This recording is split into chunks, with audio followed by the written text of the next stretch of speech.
Milo, are you ready to go?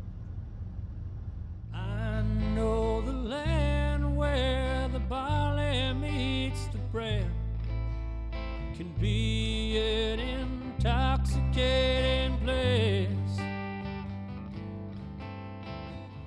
And when white lightning strikes, I see the lines of age across your face. Love, I've seen the men die up on Blue Top Mountain, and the women, they suffer so much worse. They say it's a joy to live on Blue Top Mountain, but I'm telling you, it ain't nothing but a curse, nothing but a, is it really reefer madness? Addiction's about the sadness. Is it really reefer madness? Addiction's about the sadness.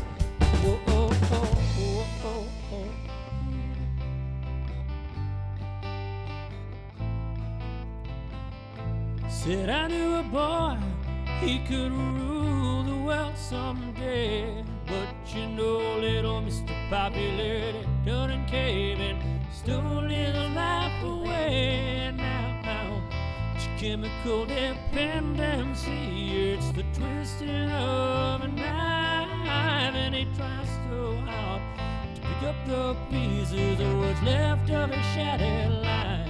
And I've seen the men die up on Blue Top Mountain, and the women, they suffer so much worse. No, they... What are you doing, Missy? Did we vacuum? She said, yes, you vacuumed, and I had to hide while you were vacuuming. Did you have to hide in your tunnel while I was vacuuming? She said, yeah, I didn't like it at all. It was litter box cleaning day, and we had to vacuum around the litter box. And then as much other fur as we could get as possible, because somebody's still shedding like crazy. I brushed her real good last week, and we got a lot of that fur off, but boy, I think we need to do it again, because she's leaving fur balls everywhere. Where she sits when she moves. After being there for a little bit, there's a little orange fur ball where she was sitting, which means we're going to have hairball trouble again. Aren't you? Yeah. She said, yeah, I might. This usually requires putting a harness on and going outside to brush her, because we used to get a lot of fur off. Yeah, and if I don't take you outside, then it's just all in the truck, and it's really hard to get rid of, isn't it? She said it is. But she goes, Mom, I think you need to do it. I know. We'll get it taken care of. Maybe not right now, because it's about 95 degrees outside and it's hot. We are in South Carolina. I do believe this truck stop's address, anyway, is St. George, South Carolina. I believe that's where we're at. That's what the sign said as we were getting off the highway, anyway. Yeah. And then I'll give you a little update on the new water fountain. It's doing wonderful. It is. It's not sloshing or leaking. We did get just a couple of drips of water. A towel, one of the towels up there that I pack around it is just slightly damp tonight. And we were on some horribly rough roads.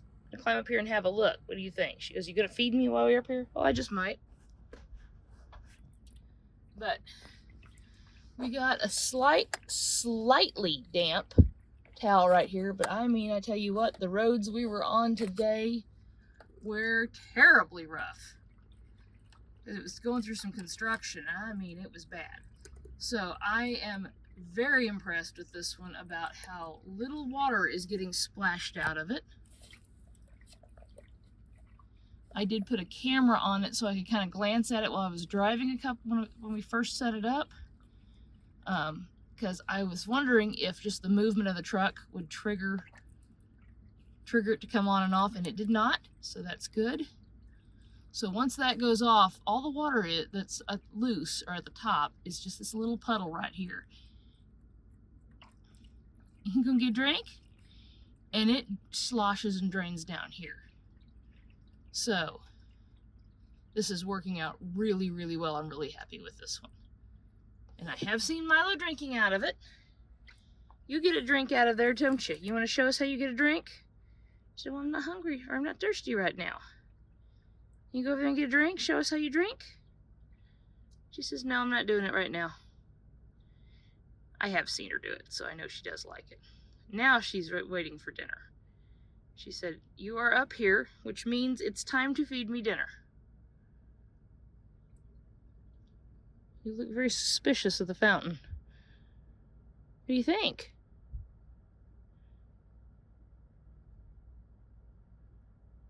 She says, I don't know about that fountain.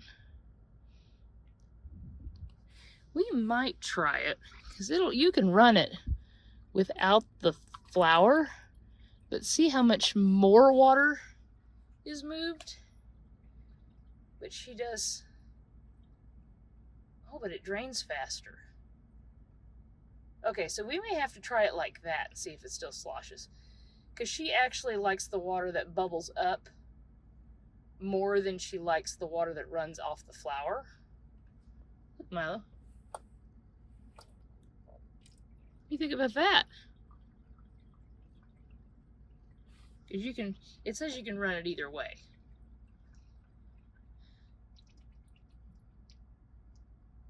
Did you see it splishing when it was going down? What do you think? What do you think? Go ahead and get a drink.